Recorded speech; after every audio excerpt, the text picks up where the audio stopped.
نحمد اللہ تعالی ونصلی ونسلم علی رسولہ الکریم وعلی آلہ واصحابہ اجمعین اما بعد اعوذ باللہ من الشیطان الرجیم بسم اللہ الرحمن الرحیم بحمد اللہ تعالیٰ کہ رب ذوالجلال کے احسان اور کرم سے آج آپ اپنا سبق ملاحظہ کریں گے سورۃ البلد شریفہ سے۔ یہ سورہ بارکہ مکہ مکرمہ میں نازل ہوئی اور قرآن مجید فرقان حمید کی ترتیب کے اعتبار سے اس کا 90 نمبر ہے، جبکہ نزول کے اعتبار سے اس کا 35واں نمبر ہے۔ صحابہ خزائن کے مطابق اس میں ایک رکوع 20 آیات برکہ 82 کلمات مقصہ 320 حروف ہیں۔ ملاحظہ کیجیے، اعوذ باللہ من الشیطان الرجیم بسم اللہ الرحمن الرحیم لا اقسم بهذا البلد وانت حل بهذا البلد۔ رب ذوالجلال ارشاد فرماتے ہیں لا اقسم بهذا البلد، سوائے اس کے نہیں کہ مجھے اس شہر مقدس کی قسم ہے، وانت حل بهذا البلد، کہ آپ اس شہر میں تشریف فرما ہو۔ مفسرین کرام اس بات پر سارے کے سارے متفق ہیں کہ یہ سورہ بارکہ مکہ مکرمہ میں نازل ہوئی ہے اور تاجدار ارب و عجم شفیع معظم رحمت عالم صلی اللہ علیہ وسلم کا ابھی مدینہ طیبہ تشریف لے جانے کا پروگرام نہیں بنا تھا۔ رب کائنات جل وعلا سے میرے کریم آقا کو ہجرت کا حکم نہیں ہوا تھا، مکہ مکرمہ میں تشریف فرما تھے۔ اس لیے رب کائنات نے جس شہر مقدس کی قسم اٹھائی ہے اس سے مراد شہر مکہ ہی ہے۔ شہر مکہ بلا شک و شبہ بڑی ہی عظمت والا شہر ہے۔ میرا اللہ ارشاد فرماتا ہے ان اول بیت وضع للناس للذی ببکۃ مبارکہ، سب سے پہلے انسانیت کی ہدایت کے لیے جس شہر میں گھر بنایا گیا، جو ایک گھر تعمیر کیا گیا، ان اول بیت وضع للناس، وہ سب سے پہلا گھر جو انسانوں کے لیے وضع کیا گیا، ببکۃ مبارکہ، یہ شہر مکہ کا گھر ہے، یعنی حرم کعبہ ہے۔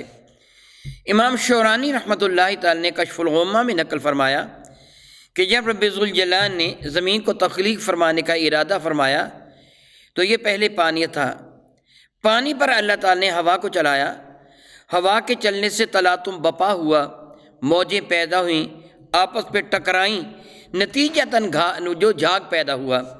اللہ رب العزت جل وعلا قادر مطلق ہے، وہ اذا اراد شیئا ان یقول له کن فیکون، جب کسی چیز کا ارادہ فرماتا ہے اس کو ہو جانے کو حکم دیتا، چیز ہو جاتی ہے۔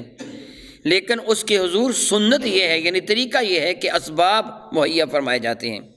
جس طرح انسان کو پیدا کرنے کے لیے آپ جانتے ہیں کہ اللہ تعالیٰ نے والدین کے وسیلہ سے انسان کو دنیا میں بھیجا، ہمیں خوراک اللہ تعالیٰ عطا فرماتے ہیں، مگر وسائل ہم پیدا کرتے ہیں۔ ذمہ دار وہ کھیتوں میں جا کر اناج بکھیرتا ہے، دانے بکھیرتا ہے، رب کائنات جل وعلا اس سے پیداوار عطا فرما دیتا ہے۔ یعنی اللہ رب العزت جل وعلا کے حضور ہر چیز کے لیے ایک پروسیس ہے۔ تو اللہ تعالیٰ نے زمین بنانے کے لیے پانی پر ہوا کو چلایا، تلاطم بپا ہوا، موجیں اٹھیں، آپس میں ٹکرائیں، جھاگ پیدا ہوئی اور جھاگ سے زمین بنائی گئی۔ تو امام شورانی فرماتے سب سے پہلے یہ جگہ جھاگ پیدا ہوئی تھی، وہی جگہ ہے جس جگہ آج حرم کعبہ موجود ہے۔ گویا سے سرۃ الارض، زمین کی ناف کہا جاتا ہے کہ ارد گرد ساری زمین، وہ تو اگر گول زمین ہے تو کہیں سے بھی آپ ماپیں گے ایک نقطہ بنا کر تو وہ درمیان میں ہی محسوس ہوگا۔ حرم کعبہ زمین کے درمیان میں ہے اور یہ بیت المعمور کی بالکل سیدھ میں ہے۔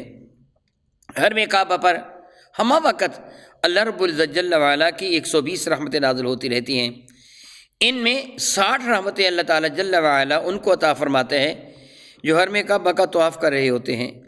40 رحمتیں وہاں صحن حرم میں بیٹھے ہوئے وظائف کرنے والے، قرآن کریم کی تلاوت کرنے والے، نمازیں پڑھنے والے، اوراد و وظائف کرنے والے لوگوں کو عطا کی جاتی ہیں، اور 20 رحمتیں ان کا مقدر بنتی ہیں جو نہ تو طواف کر رہے ہوتے ہیں نہ اوراد و وظائف، بلکہ وہ بیٹھے ماذ حرم کعبہ کی زیارت کر رہے ہوتے ہیں۔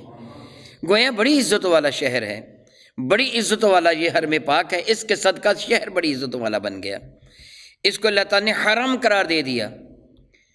اس کے پہلو میں حجر اسود اور دروازے کے قریب مقام ابراہیم، مفسرین کرام فرماتے ہیں یہ دونوں جنت کے پتھر تھے جو دنیا میں حضرت آدم علیہ السلام کے ساتھ ہی تشریف لائے، بڑی عزت والا۔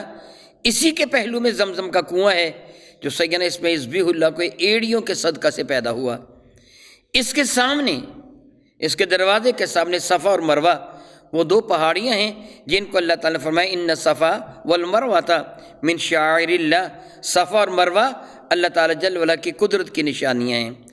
یہ وہ حرم مقدس ہے کہ حدود حرم کے اندر زمانہ جاہلیت میں بھی کوئی شخص کسی کو قتل نہیں کرتا تھا۔ وہاں خود رو گھاس، خود رو جھاڑیاں، خود رو درخت، ان کو کاٹنے کی اجازت نہیں۔ ہاں اگر خود بیج بوئے ہوئی ہوں، درخت بوئے ہیں، فصل بوئی ہے، گھاس بوئی ہے، سبزی بوئی ہے، اگر خود کسی نے اس کو بویا ہے، کاشت کی ہے، اس کو کاٹ سکتا ہے۔ لیکن خود بخود اگی ہوئی، خود رو جسے کہتے ہیں، خود بخود اگی ہوئی قدرتی طور پر جو جڑی بوٹیاں ہیں، جھاڑیاں ہیں اور گھاس ہے، درخت ہے، ان کو نہیں کاٹا جا سکتا، ان کو کاٹنے کی اجازت نہیں ہے۔ میرے اور آپ کے کریم آقا رسول عربی شفیع معظم رحمت عالم نے جب ایمان والوں کے سامنے چیز کا تذکرہ فرمایا کہ حدود حرم کے اندر تم کسی درخت کو نہیں کاٹو گے جو خود رو ہے، ہاں تم نے خود بویا ہو اپنے مقصد کے لیے، فائدہ کے لیے، اس کو کاٹ سکتے ہو، لیکن جو خود بخود اگے ہوئے ہیں وہ نہیں کاٹو گے۔ تو حضرت سیدنا عباس سے کہا یا رسول اللہ، آپ نے اس علاقے کے اس خطے کی گھاس کو، جڑی بوٹیوں کو، جھاڑیوں کو کاٹنا بھی حرام کرا دے دیا، یا رسول اللہ علیہ السلام ازخر گھاس جو ہے نا اس کی اجازت دے دیجیے، وہ سوناروں کے، لوہاروں کے، لوگوں کے کام آتی ہے کہ اسے وہ آگ جلاتے ہیں۔ میرے قریب نے فرمایا چلو ٹھیک ہے، میں ازخر کی اجازت دیتا ہوں، ازخر کے سوا کوئی دوسری گھاس نہیں کاٹی جائے گی۔ امام شورانی نے نقل فرمایا کہ زمانہ قدیم میں اس شہر مقدس کی عزت و حرمت رب کائنات جل وعلا نے جانوروں کے دلوں میں بھی ڈالی ہوئی تھی۔ اگر کوئی درندہ کسی جانور کے تعاقب میں ہوتا، کتا، بھیڑیا، کسی خرگوش یا شیر وغیرہ، کسی ہرن، بارہ سنگے یا بھینسے وغیرہ کے تعاقب میں ہوتا، اگر وہ جانور حدود حرم میں داخل ہو جاتا جس کے شکار کے لیے وہ درندہ اس کے پیچھے دوڑ رہا تھا، تو درندہ حرم کے اندر شکار نہ کرتا، حدود حرم سے واپس چلا جاتا۔ بلکہ وہ فرماتے کہ اگر کوئی پرندہ، درندہ قسم کا پرندہ، شاہین، شکرا، باز، عقاب وغیرہ کسی پرندے کے تعاقب میں ہوتا اور وہ پرندہ حدود حرم میں داخل ہو جاتا تو شکاری پرندہ واپس چلا جاتا تھا۔ گویا اس علاقے کی رب کائنات نے تعظیم و توقیر جانوروں کے دینوں میں بھی پیدا فرما دی تھی۔ بڑی عزت والا شہر تھا۔ رب ذوالجلال شہر مقدس کی قسم اٹھائی۔ کسی کے ذہن میں خیال پیدا ہو سکتا ہے کہ شہر مقدس کی قسم اس لیے اللہ تعالیٰ نے اٹھائی، یہاں یہ فضیلتیں ہیں جن کا ابھی میں تذکرہ کر چکا ہوں، لیکن رب کائنات کیا فرماتے ہیں؟ محبوب مکرم سبب قسم کیا ہے؟ وَأَنْتَ حِلٌّ بِهَذَا الْبَلَدِ، کہ آپ اس شہر کے باشندے ہیں، آپ کے قدم شہر کی گلیوں میں لگے ہیں، اس بنا پر میں شہر کی قسم اٹھاتا ہوں۔ شہر حرمت والا ہے، اشہر الحرم حرمت والے مہینے، شہر الحرام حرمت والا مہینہ، اور یہ بلد بلد الحرام یہ حرمت والا، عزت والا یہ شہر میرے نبی کے لیے اللہ تعالیٰ نے اس کو حلال فرما دیا۔ فتح مکہ کے موقع پر میرے کریم آقا کے لیے حلال فرما دیا۔ اس جگہ کسی کو سزا دینے کی اجازت نہیں ہے، قتل کرنے کی اجازت نہیں ہے۔ شہر میں میرے کریم آقا رسول عربی کو اللہ تعالیٰ نے ایک مخصوص وقت کے لیے اجازت مرحمت فرما دی تھی۔ اس اعتبار سے یہ میرے کریم آقا تاجدار عرب و جم شفیع معظم رحمت اللہ کے لیے خلت والا بن گیا کہ آپ کو اجازت مرحمت فرمائی گئی۔ ربی کریم فرماتے ہیں اور مجھ کو قسم ہے ووالدی وما ولد، اور والد کی اور اس کی کہ جو مولود ہے، جو پیدا ہوا، جو اس کی اولاد ہے۔ اس سے مراد کیا ہے؟ بعض مفسرین کرام فرماتے ہیں اس سے مراد حضرت سیدنا آدم علیہ نبینا علیہ الصلوۃ والسلام ہیں، اور اولاد سے مراد ساری نسل انسانی۔ گویا اللہ تعالیٰ جل وعلا نے اشرف المخلوقات انسان کی قسم اٹھائی ہے۔ اور بعض مفسرین کرام نقل فرماتے ہیں اس جگہ والد سے مراد حضرت سیدنا ابراہیم علیہ نبینا علیہ السلام ہے، اور ما ولد سے مراد ان کی جو اولاد ہے صراط مستقیم پر۔ یاد رکھیے ابراہیم علیہ السلام کے بعد جتنے بھی انبیاء آئے ہیں بشمول میرے کریم آقا رسول رحمت صلی اللہ علیہ وسلم کے سارے ملت ابراہیمی کے پیرو تھے اور سارے کے سارے حضرت ابراہیم کی نسل سے ہی آئے ہیں۔ حضرت ابراہیم کے بعد جتنے انبیاء آئے ہیں یہ ان کی نسل سے آئے ہیں۔ سارے کے سارے انبیاء بنی اسرائیل حضرت اسحاق کی نسل سے ہیں۔ اسحاق کے بیٹے حضرت یعقوب، اور حضرت یعقوب کا لقب بنی اسرائیل ہے اور ان کی اولاد بنی اسرائیل کہلوائی۔ حضرت سیدنا ابراہیم علیہ السلام کے دوسرے شہزادے، بڑے شہزادے حضرت سیدنا اسماعیل علی نبینا علیہ السلام جو اللہ تعالیٰ کے برگزیدہ پیغمبر تھے، ان کی نسل سے میرے اور آپ کے کریم آقا تاجدار ارب و جم، شفیع معظم، رحمت عالم کی جلوہ گری ہوئی صلی اللہ تعالیٰ علی حبیبہ دائماً ابدا۔ اس اعتبار سے حضرت ابراہیم کی قسم اور ان کی اولاد میں ان مخصوص نفوس قدسیہ کی قسم کہ جن کو اللہ تعالیٰ جل وعلا نے منصب نبوت و رسالت عطا فرما دیا۔ حقیقت سے میرا اللہ واقف ہے کہ یہاں سے مراد کیا ہے۔ مطلقاً اس کا ترجمہ یہ بنتا ہے، اور قسم ہے والد کی اور قسم ہے اس کی اولاد کی۔ لَقَدْ خَلَقْنَا الْإِنسَانَ فِي قَبَدٍ، اللہ رب العزت جل وعلا نے جواب قسم کا ارشاد فرمایا۔ ان قسموں کا ذکر فرمانے کے بعد میرا اللہ فرماتا ہے لَقَدْ خَلَقْنَا الْإِنسَانَ، بے شک ہم نے تخلیق فرمایا انسان کو، فی قبد، بڑی مشقت میں رہتے ہوئے، یعنی اس کو بڑی مشقت میں رکھتے ہوئے ہم نے اس کو پیدا فرمایا ہے۔ سارے ہی جانتے ہیں کہ انسان جب اپنی ماں کے پیٹ میں ہوتے ہیں تو ہر لمحہ اس کے ضائع ہو جانے یا مر جانے کا اندیشہ ہوتا ہے۔ اس کی ماں بہت احتیاط کرتی ہے بچہ ضائع نہ ہو جائے، اور بہت مرتبہ بچہ اسی حال میں ضائع ہو بھی جاتا ہے، اور جب یہ پیدا ہو جاتے ہیں تو پھر یہ نازک اندام ہوتا ہے۔ زندگی کا وہ حصہ بڑا ہی نازک ہوتا ہے، اس کو بہت سنبھالا جاتا ہے، اور پھر آہستہ آہستہ یہ بڑا ہوتا ہے، پھر اس کو مصائب و آلام کا سامنا کرنا پڑتا ہے۔ پیدا ہوتا ہی یہ روتا ہے اپنی ماں کا دودھ پینے کے لیے، تگ و دو کرتا ہے، گویا معلوم ہوتا ہے یہ بے چین ہے، اس کے پاس چین اور سکون نہیں ہے۔ فی قبدین، بڑی مشقت میں رہتے ہوئے پھر زندگی بھر یہ مشقتیں اٹھاتا ہے، اور پھر مرنے کے بعد اس کو قبر میں لٹا دیا جاتا ہے۔ میرا قیم اللہ تعالیٰ جل وعلا ارشاد فرماتے ہیں اَیَحْسَبُ أَن لَّن يَقْدِرَ عَلَیہِ أَحَدٌ، اَیَحْسَبُ، یہ انسان کیا گمان کرتا ہے، کیا سوچ رہا ہے، اس سے کیا حساب لگایا، کیا سمجھتا ہے کہ أَن لَّن يَقْدِرَ عَلَیہِ أَحَدٌ، کہ اس پر کوئی دوسرا قدرت نہیں رکھتا؟ کیا یہ سمجھ رہا ہے؟ اس پاگل کو یہ پتہ نہیں، یا انسان سے مراد ایمان والے نہیں ہیں، مطلقاً انسان ہے۔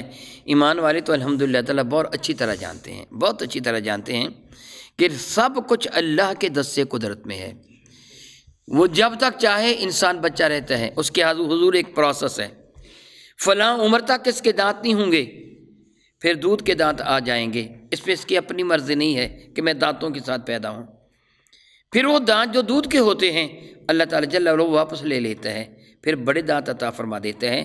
یہ اس کی قدرت کاملہ کا ایک بہترین اصول اور ضابطہ ہے۔ آپ جانتے ہیں کہ چھوٹے بچے کا منہ چھوٹا ہوتا ہے، اللہ تعالیٰ جل وعلا اس کو پہلے دانت عطا فرماتا ہے، جو دودھ کے دانت ہوتے ہیں وہ چھوٹے چھوٹے ہوتے ہیں، جبڑے کا سائز چھوٹا ہوتا ہے، اس لیے وہ دانت اس جبڑے پر پورے آ جاتے ہیں، لیکن جب بڑا ہوتا ہے تو پھر کیا ہوتا ہے، جبڑا بھی بڑا ہو جاتا ہے۔ اگر وہی دانت ہوتے جو پہلے اللہ نے عطا فرما دیے چھوٹے چھوٹے، پھر کیا ہوتا، کوئی دانت یہاں ہوتا، کوئی کتنے فاصلے پر ہوتا، کوئی کتنے فاصلے پر ہوتا، وہ دور دور دانت ہوتے، تو دانتوں کا اصل مقصد ہی فوت ہو جاتا۔ وہ نہ روٹی کو کاٹ سکتے، نہ داڑھی اس کو پیس سکتی، چبا سکتی۔ اللہ رب العزت جل وعلا نے اپنی شان کریمی کے لائق پہلے وہ چھوٹے چھوٹے دانت عطا فرمائے، پھر وہ واپس سے لے لیے، پھر ذرا بڑے دانت عطا فرما دیے۔ اسی طرح اگر پہلے ہی بڑے بڑے دانت عطا فرما دیے جاتے تو بچے کی شکل ہی ڈراؤنی ہو جاتی۔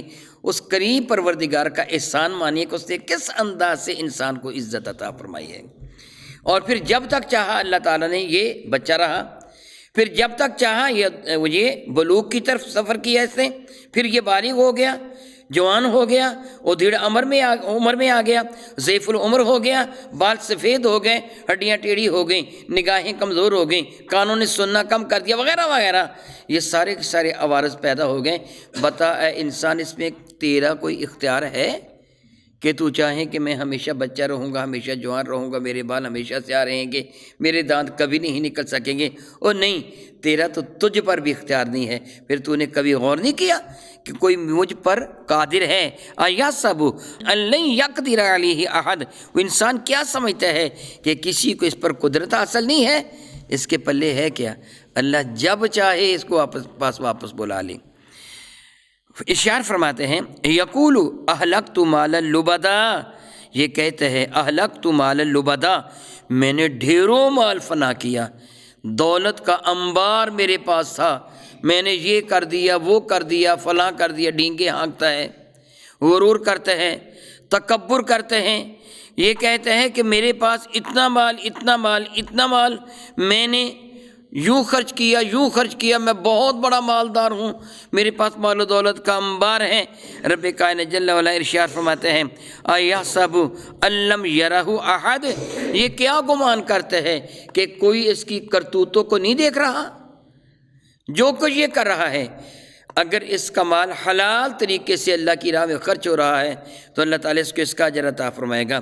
اگر وہ حرام کاری کے لیے مال خرچ کر رہا ہے اور عیاشی کے لیے خرچ کر رہا ہے اور یہ دعویٰ کرے دیکھا میرے پاس کتنی دولت ہے، اور زمانے بھر کے عیاش میرے گھر کے لونڈے ہیں، میں جو چاہوں سو کروں، مجھے ہر طرح کی سہولت میسر ہے، جس طرح بعض بدبخت کہتے ہیں نا، بدبخت شادی کرنے کی ہمیں ضرورت کیا ہے، روزانہ تازہ دودھ ملے تو بھینس کس لیے خریدیں، وہ ہے نا، آپ جانتے ہیں بکواس بکنے والے۔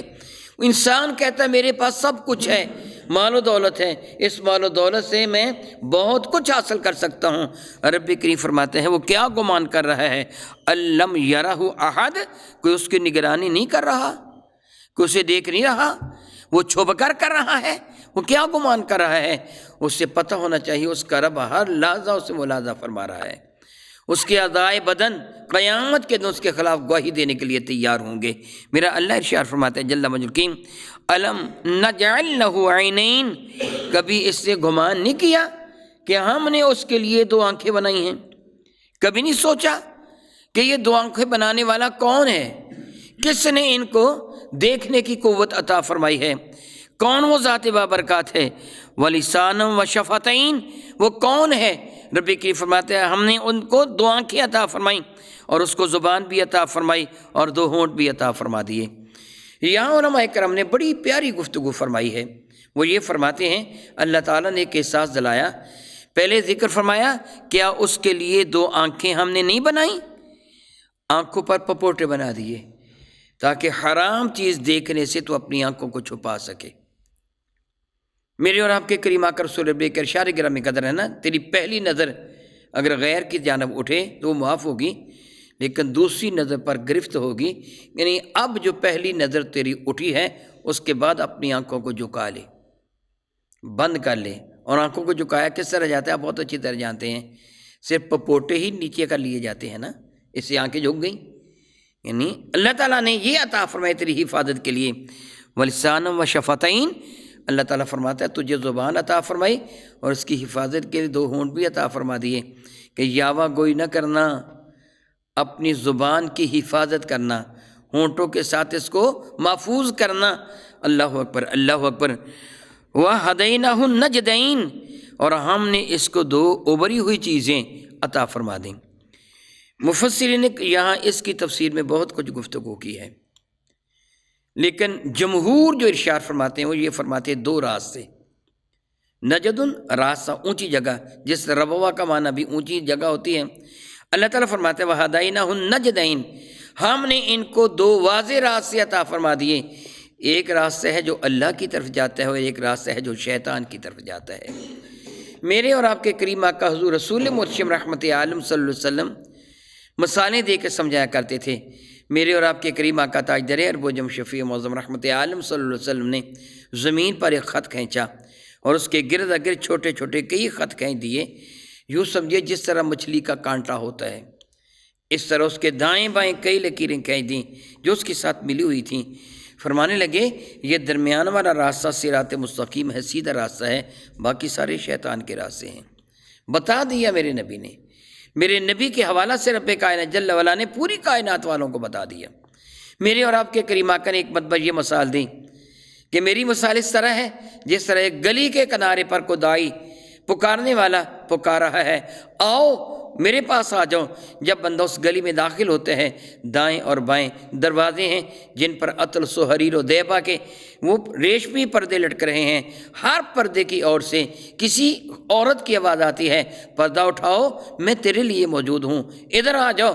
آدمی قدم رکھتے ہیں تو دائیں اور بائیں دنیا کی یہ معاذ اللہ تعالیٰ ثم معاذ اللہ تعالیٰ یہ لالچی چیزیں، دنیا کی یہ بلائیں، یہ آفات، دنیا کے یہ کانٹے دائیں اور بائیں ہوتے ہیں۔ وہ آدمی درمیان سے چلتا ہے، صراط مستقیم پر وہ ہے جو ان کو نظر انداز کر کے سیدھا آ جاتا ہے۔ حضرت کعب احباس سے حضرت فاروق اعظم نے فرمایا تھا، کعب تقویٰ کی مثال دے، تو کعب نے عرض کیا تھا رضی اللہ تعالیٰ عنہ، حضور آپ کا گزر کبھی ایسی پگ ڈنڈی سے ہوا ہوگا جس کے دائیں اور بائیں کانٹے دار جھاڑیاں ہوں، فرمائیے وہاں سے آپ کیسے گزرتے ہو؟ فرمائیں گے اپنے دامن کو سمیٹ کر تاکہ میرا دامن کسی کانٹے والی جھاڑی سے الجھ نہ جائے۔ عرض کیا حضور یہی تقویٰ ہے، گویا دائیں بائیں دنیا کی ریشہ دوانیوں کی کانٹے دار جھاڑیاں ہیں، درمیان میں اللہ تعالیٰ کی طرف جانے والا سیدھا راستہ ہے۔ تو جن سب سے اپنے آپ کو بچا کر صراط مستقیم پہ چلنا ہوگا۔ میرا اللہ فرماتا ہے وَهَدَيْنَهُ النَّجْدَيْنِ، اور ہم نے دو ابری ہوئی راہیں ان کو بتا دی ہیں، بڑی واضح راہیں ہیں، نظر آ جاتی ہیں، پتہ چل جاتا ہے صراط مستقیم کون سی ہے اور گمراہی کا راستہ کون سا ہے۔ ہم اپنے رب کے حضور ہر نماز میں دعا کرتے ہیں، اہدنا الصراط المستقیم صراط الذین انعمت علیہم غیر المغضوب علیہم ولا الضالین۔ مولا ہمیں ان لوگوں کی راہ پر چلانا کہ جن پر تیرے انعامات کی بارش ہوئی، جو گمراہ ہیں، جو راستہ بھولے ہوئے ہیں، جن پر تیرا غضب ہے، اس راستے پر نہ چلانا۔ گویا دو راستے ہیں، ایک نیک لوگوں کا راستہ ہے، ایک بد لوگوں کا راستہ۔ رب ذوالجلال شان گرامی قدر فرماتے ہیں فَلَاقْتَحَمَ الْعَقَبَةَ، پھر وہ بے تعمل گھاٹی میں نہیں کودا، یعنی ایسے نہیں ہوا، یہ ممکن نہیں کہ وہ بغیر کسی سوچ سمجھ کے اس میں نے چھلانگ لگا دی۔ وما ادراک ما العقبہ، تو کیا جانتا ہے اے سننے والے وہ عقبہ کیا ہے، وہ گھاٹی کیا ہے؟ فک رقبہ، وہ کیا ہے؟ کسی کی گردن کو آزاد کروانا۔ فک رقبہ، گردن کو آزاد کرانے سے مراد غلام کو آزاد کروانا۔ گردن کا ذکر کر کے پورے بدن کو مراد لیا گیا ہے۔ گردن کٹ جائے تو پورا بدن ختم ہو گیا۔ یہ گردن سر سلامت ہے تو انسان سلامت ہے، اگر اس کو موت نہیں آئی ہے تو گردن آزاد کروانے سے، ویسے بھی غلاموں کی گردن میں رسی بھی باندھ لیتے تھے۔ جو غلامی کا توق عمومی طور پر لفظ استعمال کیا جاتا ہے، اگرچہ وہ توق گلے میں ڈھالا تو نہیں جاتا، کہا جاتا اس کے گردن میں فلاں کی غلامی کا توق، یعنی وہ گردن میں ہی ڈالا جاتا ہے۔ اس لیے وہ عام محاورہ کے مطابق گردن آزاد کروانا مراد یہ کہ کسی کو غلامی کی ذلت سے بچانے کے لیے توغ کرنا۔ اس کی دو صورتیں ہیں کہ ایک آدمی کو اللہ تعالیٰ نے ہمت عطا فرمائی ہے وہ غلام آزاد کروا دے، یا پھر وہ لوگوں کے ساتھ مل کر تھوڑی تھوڑی رقم اکٹھی کر کے غلام کو آزاد کروا دے۔ فی زمانہ یہ بھی کہا جا سکتا ہے کسی غریب کا کاروبار نہ چلتا ہو تو باہم مل کر کچھ نہ کچھ چندہ جمع کر کے اس غریب کا کام چلوا دینا، بہت اجر ہے، بہت ثواب کی بات ہے۔ میرا اللہ فرماتے ہیں او اطعام فی یوم ذی مسغبہ، یا پھر کھانا کھلانا اس دن جس دن بھوک ہو، کھانا اضافی ہو وہ آپ کسی کو کھلا دیں یقیناً ثواب ہے۔ اگر آپ کے ہاں اضافی کھانا ہے آپ کسی کو کھلا دیں یقیناً ثواب ہے، بہت ثواب ہے۔ آپ کے پاس مال و دولت ہے، آپ اللہ تعالیٰ کی راہ میں لٹائیں، بہت ثواب ہے۔ لیکن مزے کی بات یہ ہے کہ خود بندہ بھوکا ہو اور کھانا موجود ہو، خود نہ کھائے کسی اور کو عطا کر دیں، یہ مزے کی بات ہے، یہ لطف کی بات ہے کہ خود تجھے بھی ضرورت ہو، پھر بھی تو اللہ تعالیٰ جل وعلا کی رضا کی خاطر کسی مسکین کو، کسی غریب کو، کسی یتیم کو، کسی نادار کو پھر خالی ہاتھ واپس نہ اٹھائیں، یہ مزے کی بات ہے۔ رب ذوالجلال ارشاد فرماتے ہیں کہ یتیماً ذا مقربہ، یا پھر وہ یتیم جو بڑا قریبی ہے، کوئی دوسرا یتیم ہو نا تو اس کو بندہ دیتا ہے تو کئی لوگوں کو پتہ چلتا ہے اس نے فلاں یتیم کو دیا، فلاں یتیم کو دیا۔ جو یتیم اپنی زیر پرورش ہو، اپنے گھر کے اندر ہو، جو اس کی خدمت کرتا ہے، پیار کرتا ہے، کسی کو کیا پتہ، گویا وہ عمل اللہ کو زیادہ محبوب ہے جو لوگوں کو دکھانے کے لیے نہ کیا جائے، اپنے رب کی رضا کی خاطر کیا جائے۔ میرے اور آپ کے کریم آقا علیہ السلام کے ایک اور ارشاد گرامی قدر ہے کہ قیامت کے دن اللہ تعالیٰ جل وعلا کے عرش کے نیچے جن لوگوں کو جگہ عطا فرمائی جائے گی، میرے نبی نے ان کے نام جو گنے، ان میں من جملہ وہ بھی ہے جس نے دائیں ہاتھ سے دیا تو بائیں ہاتھ کو پتہ نہیں چلنے دیا۔ مراد اس سے کیا ہے کہ جس سے لوگوں کو دکھا دکھا کر نہیں دیا، محض اپنے مولا کی رضا کی خاطر دیا ہے۔ اللہ کی رضا کی خاطر کسی کو بتائے بغیر نیک عمل کرنا بڑے درجے کا باعث ہے۔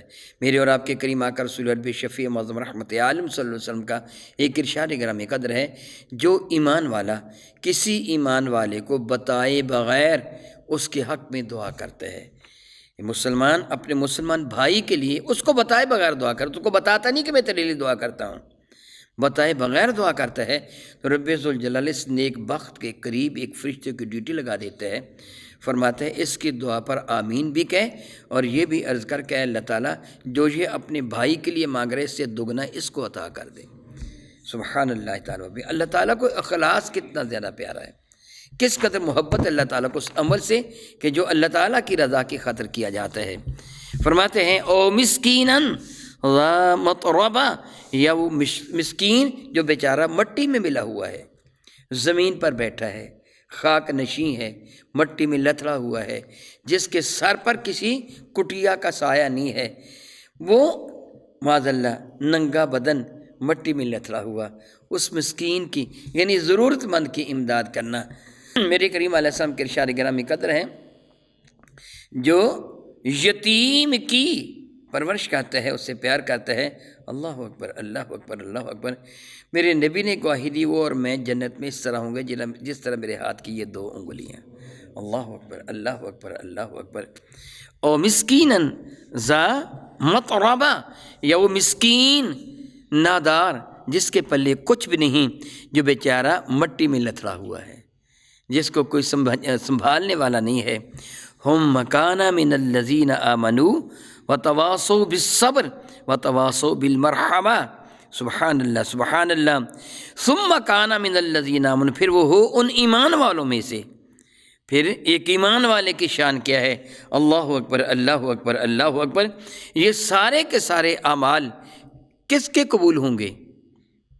ثم کان من الذین آمنوا، ان اعمال صالح کرنے والے کی گردن میں نبی کی غلامی کا پٹا ہونا چاہیے، وہ اللہ کی توحید کو تسلیم کرنے والا ہونا چاہیے، وہ نبی مرشد رحمت عالم صلی اللہ علیہ وسلم کا سچا غلام ہونا چاہیے۔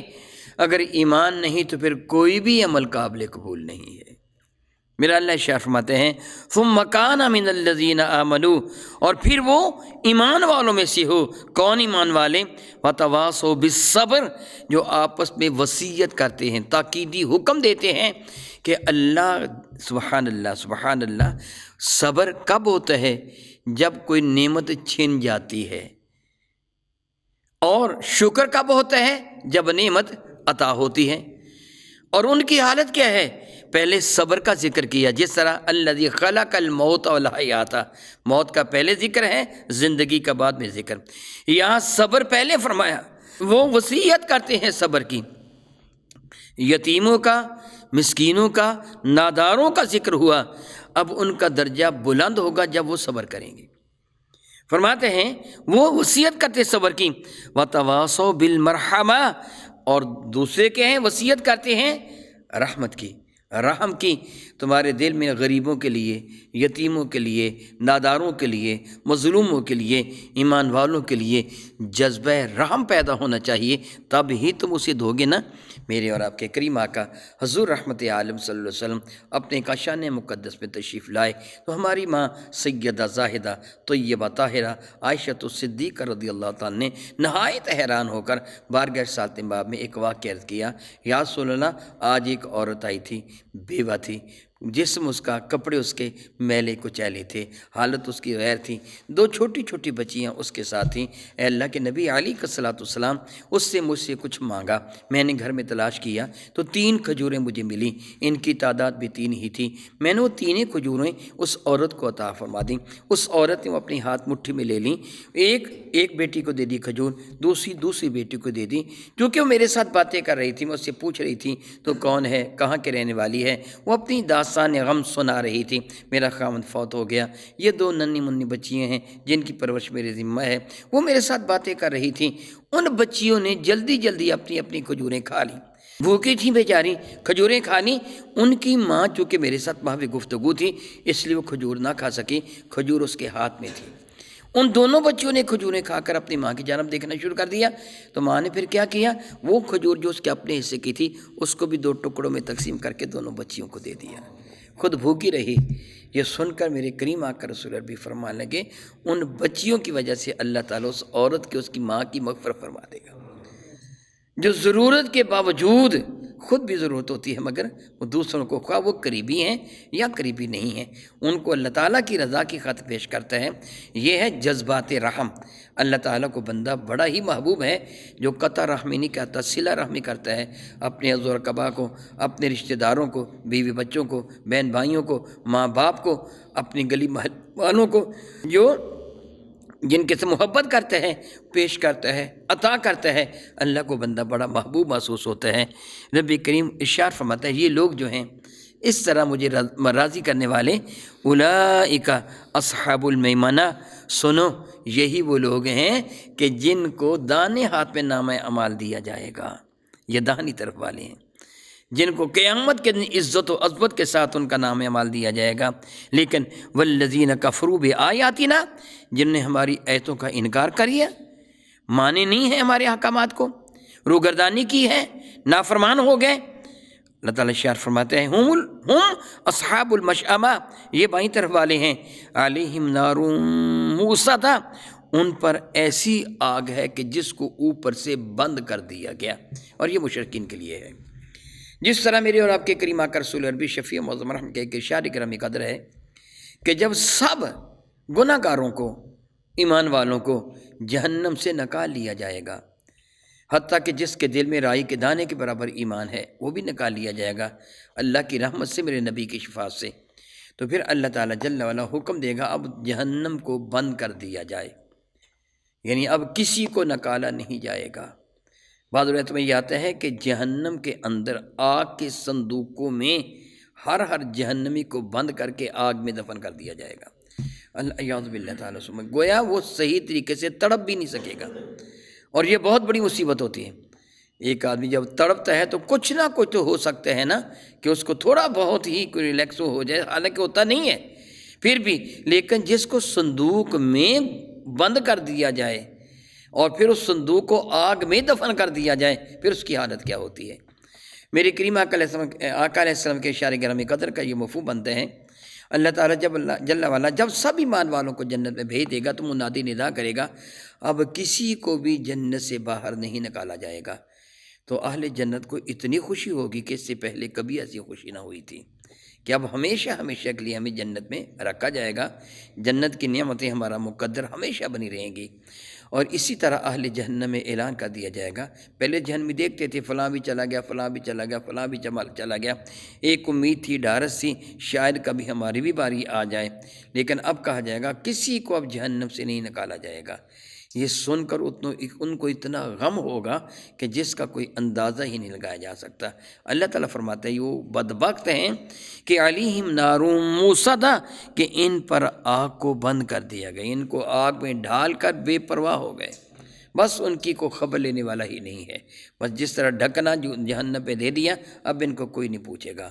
الیاذ باللہ تعالیٰ ثم الیاذ باللہ تعالیٰ، رب کائنات کی حضور یہ عبد ناچیز ملتجی ہے، التجا کرتا ہے کہ رب کائنات اپنے محبوب مکرم شفیع معظم رحمت کے صدقہ سے ہمیں جہنم کی آگ سے محفوظ فرمانا، ہمیں جہنم کے عذاب سے محفوظ فرمانا، مولا تعالیٰ قبر و حشر میں اپنے محبوب مکرم شفیع معظم معظم رحمت عالم صلی اللہ علیہ وسلم کی زیارت، شفاعت اور پہچان ہمارا مقدر بنانا، آمین ثم آمین۔ او کما قال اللہ تبارک و تعالی واللہ تعالی عالم باسرار کتابہ۔